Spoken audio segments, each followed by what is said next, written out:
Friends, welcome to my channel. ఈరోజు మా అమ్మ ఉల్లగడ్డల కుర్మా చేస్తుంది. ఉల్లగడ్డలు అలాగే చిక్కుడుకాయ రెండు వేసి కుర్మా చేస్తుందండి.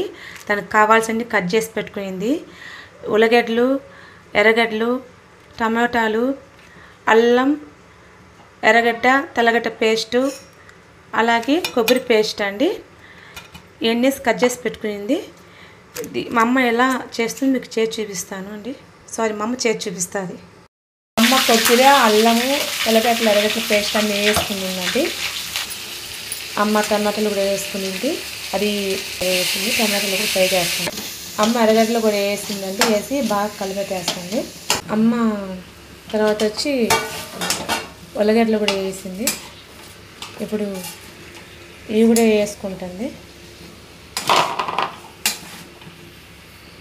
అన్నీ వేసి కలిపెట్టేసింది. ఉప్పు వేసింది తగినంత.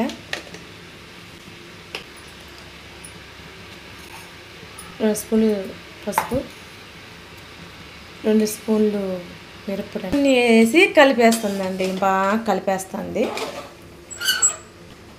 సారీ అండి, ఇంకొక చెప్తే మర్చిపోయాను. అమ్మ చెప్పింది కొబ్బరి పేస్ట్లోనే చెక్క, లవంగం అంటాలో అది కూడా వేసి మిక్సీ కొట్టేసిందంట అండి.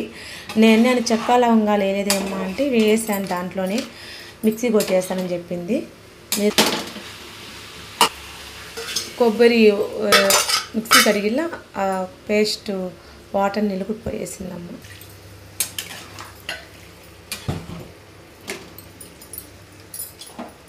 ఇంకండి ఇంకంతే అండి.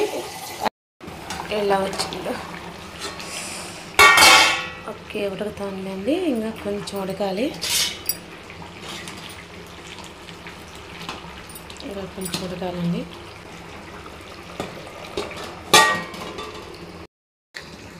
అదండి ఇలా వచ్చింది. కర్రీ గుజ్జుగా వచ్చింది.